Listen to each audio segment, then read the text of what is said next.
go and show you guys the real action live in-game.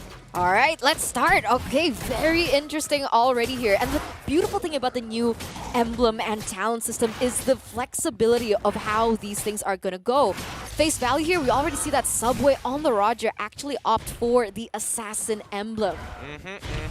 He's going for the killing spree as his core talent. He likes that extra bit of movement speed once he finishes off his opponents. I'm very curious about the Tier 1s and especially the Tier 2 emblems, though, just to give us a rough idea of what exactly they're trying to achieve in this game. If they're not going for Season Hunter, they're absolutely trolling as junglers. All right, and we can even talk about the gold laners, right? Because you'd expect, for example, oh, we do see a pause here being... later down the line, but until then, this is what we're working with. All right, let's jump back into the game here. Let's see how all of this is actually going to pan out. I'm super excited, and we can already see a very, very aggressive laning here coming in from Fursic, trying to disrupt the farming pattern of Subway, who's very, very difficult to take down at this point.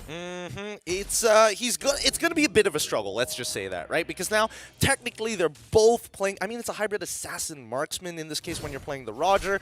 So at the end of the day, it's how you play it out, right? His range form is always good. He's going on in, gets the howl off. Nobody is low enough to really get the benefits just yet, and Fursic's just patiently waiting. And so far, right, we saw that Rex, Regu, and Kaon opted for a lot more movement speed in their build. But in terms of rotations, it doesn't seem like there's much of a difference from SMG here in the early stage of the game. Sure, we see that Fursic was trying to go in for an invade to the orange buff of Subway, but even that really didn't give him an edge at all. Both of them still sitting at level 4. Now, Stormy decided to go for Impure Rage rather than going for Lethal Ignition. I think, that is notable because it kind of tells you what he wants to do in lane. For now, it's going to be the Turtle Dance, the very first one in this new patch. Let's see how it's going to go because, again, it's going to be Ling who needs that purple buff. For sure. Seems like they're not going to be able to set up as quick, though, so already very interesting in both of the way that the teams are setting up. It does seem like most of them are already level 4, so Chipui, he has a lot to deal with right now, but Miko... It's going to be a really good attempt coming in from Smooth. It's going to be the bravest fighter that's able to secure the kill with the Raging Slash, and now the RWN comes out 50-50, goes over to RRQ. Backline is now in some trouble as we see Fredrin, as much as he wants to tank, is able to bring Subway with him, and that's going to be a 1-for-1 trade. Team SMG, though, is going to be walking away with a little bit more. Oh, Fursic might be back here. I don't really understand how the Assassin meta is shifting back because, of course, with the change of emblems and the talents, I think something like the Ling would have a little bit more to play with, right? They don't have to go for the Demon Slayer emblem per se. They can go for more damage, especially with the core emblems. So you can actually see that being reflected, the damage output that Fursic had in that neutral objective fight.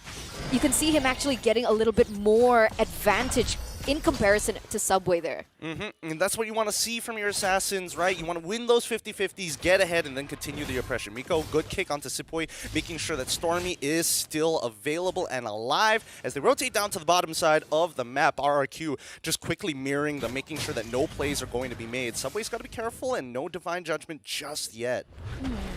Right now, Rex, Regum, K on RRQ already sitting with a small lead, 300 gold so far. Nothing too fancy just yet in the first 4 minutes of the game. But look at these EXP laners, right? They're very active on the map. Banana doesn't seem to, I would say, centralized or focused on his own lane. He is trying to put some pressure, it appears, onto Subway. And it's interesting with the way things are panning out. One of the main questions that I have for Team SMG is Brody's build, but wait a minute, he might be attacked. No opportunity, waiting until the last second till the Divine Judgment connects. Good dive coming in from RRQ, and Sasa, again, he is just very seasoned. He knows he's going to die, not going to use the flicker as RRQ now begin to move into the enemy territory. Almost got the steal on the next camp, but here comes Smooth in the mid lane, clearing it out real fast. Clay forcing to use the IMU's Way of the Dragon version to kick Smooth away. Really doesn't make too much of a difference for this upcoming turtle fight, just no ult available. Oh, finally we get to see the new item being utilized there by Sin. What is it called again? Something Scythe. It's a mixture of Calamity. Yes, it is a mixture of Calamity, and we'll see how good it is in this upcoming fight, right? Because that means does want to have some form of damage. Banana gonna get on top of Miko for now, and Smooth looking for some angles. He goes in with the Bravest Fighter once again, stays outside of the RWM. It's gonna be First Six who secures that turtle, but now in the backline, they've noticed that their flanker, Roger Subway, is already down. Clay is able to steal the ult to jump back out. RRQ get the turtle, don't even trade back a single kill. And that's a 2,000 gold lead for RRQ already, snowballing from the early game. And this is it, right? This is what we wanted to see, the new item coming through. And it's very interesting, right? Because now you can see there is going to be a change into Brody's itemization build as well, right? Early Sea Halberd wanting to respect, of course, the sustainability coming in from the Esmeralda. And I don't know how it's going to work out, right? Because usually we see, I would say, Brody going to a Malefic Roar with the changes on the Malefic Roar that makes it a little bit more late game. How is he going to be able to deal that damage? And I guess the way that he's going about it is, of course, the Sea Halberd, who also gives that penetration.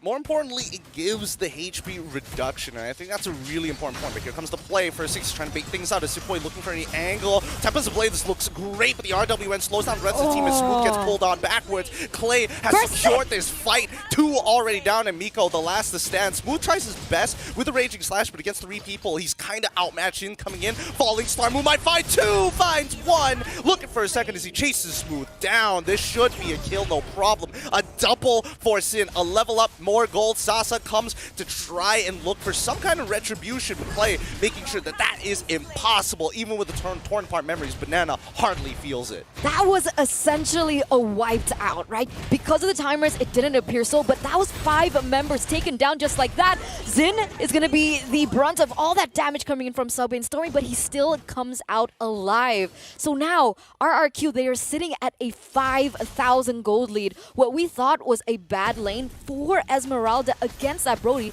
because of how things have transpired. He's 3-0-0, Gideon. Yep, he's up in gold against Sasa, right? Sasa, his laning is extremely standard. If he's not aggressive with it, that means that Sin can get away with so much more. And after the successful dive on the bottom side, Sin just continues to get ahead with River Crabs.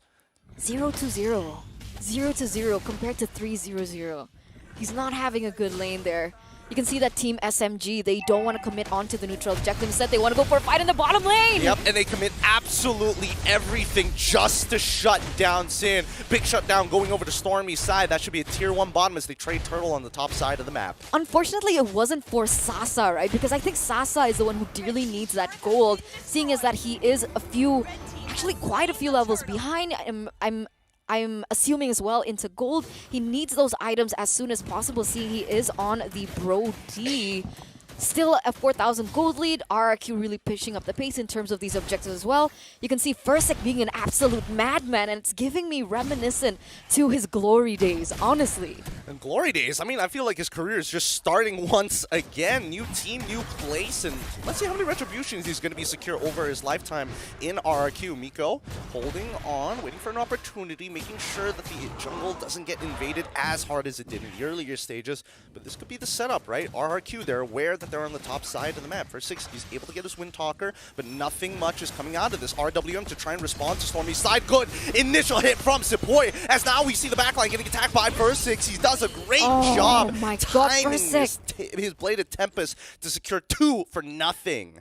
Can we take a sneak peek into the items real quick, right? Because that was insane damage coming in from Fursek, right? He was able to just dive into the backline, take Subway down. Sasa was also a casualty from that, and that's really pushing him forward. He's the number 1 issue right now when it comes down to these team fights. And all right, Corrosion, Berserker Fury, as well as Wind Talker for lane.